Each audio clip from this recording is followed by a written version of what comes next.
विवाह समाज की रचना है।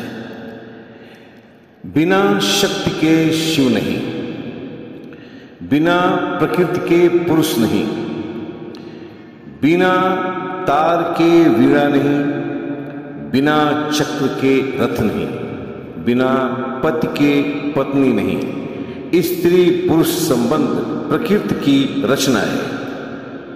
ये जो हमने आपको अभी कहा, ये बृहदारण्यक उपनिषद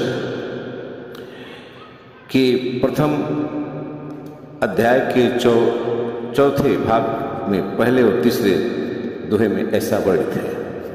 आपसे बता दें हम कि ये जो तथ्य हम आपके सामने प्रस्तुत कर रहे हैं, यह भोजपुरी माटी नामक पत्रिका में 1982 के अप्रैल अंक में छपे श्री गणेश दत्त किरण जी के लेख से हमने उद्धृत किया है।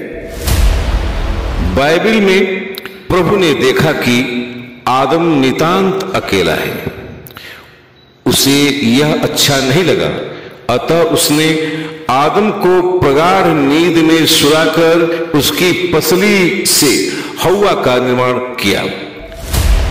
अतएव पत्नी के पालन का, भरण पोषण का कार्य भी उसे ही करना पड़ा, इसलिए उसको भर्ता या भर्तार कहा गया।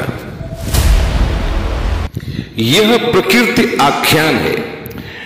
पहले की अवस्था में विवाह की पद्धति नहीं थी, किंतु सृष्टि विकास के क्रम में जबकि स्त्री पुरुष में यौन संबंध में निर्बाध चलता रहता था, यह सामाजिक प्रश्न बन गया। ये जितना हमने आपको पढ़ के सुनाया है, ये भोजपुरी माटी में श्री गणेश दत्त किरण जी के विचार हैं, और अभी भी इसका शेष भाग कुछ है जो हम आपको पढ़ेंगे, लेकिन उसके पहले हम आपसे कुछ कहना चाहते थे। इसके बाद हुआ ये कि विवाह के कई रूप आ गए। प्रजापति विवाह, पैशाच विवाह, राक्षसी विवाह, गंधर्व विवाह, ब्रह्म विवाह, ऐसे तमाम रूप आए।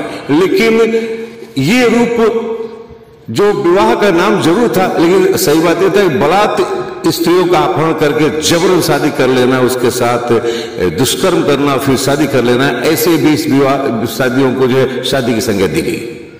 लेकिन इसमें सबसे उत्तम विवाह जो माना गया वह दो तरह के विवाह थे। सबसे बड़ा शुद्ध जो माना गया वह था ब्रह्म विवाह, जिसमें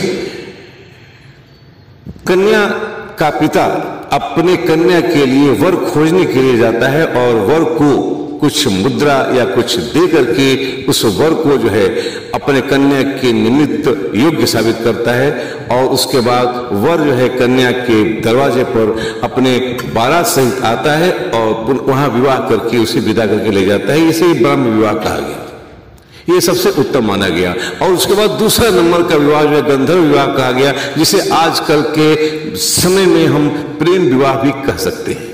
लेकिन वो भी जो है एक तरह से उत्तम विवाह ही था, जिसमें कन्या पुरुष एक दूसरे को पसंद करते हैं और आपस में विवाह कर लेते हैं, और बाद में समाज उसकी मान्यता देता है, परिवार उसकी मान्यता देता है और वो परिवार में रहने लगते हैं। तो ये विवाह के जो ये तौर तरीके जो है उसमें उस समय थे, उसमें एक और दो जो है ये विवाह को छोड़ के बाकी सब जितने विवाह थे वह बहुत ही सफल नहीं रहे।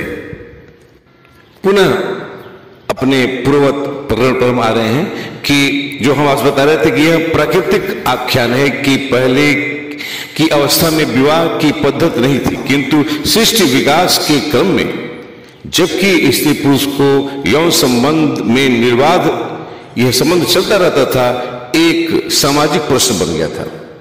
और श्वेत केतु जी जो दालक ऋषि के पुत्र थे, उनको अपनी माता को दूसरे ऋषि के साथ देख करके उनको अपार कष्ट हुआ और उन्होंने विवाह की प्रथा कायम की। जैसे कि ब्रह्म विवाह, या इसे आप कह सकते हैं कि विवाह की प्रथा जो है यह उन्होंने सबसे पहले कायम की। इसी प्रसंग को दीर्घतमा ऋषि के साथ भी ऐसा माना जाता है कि वहां भी ऐसे ही घटना जो है घटी थी।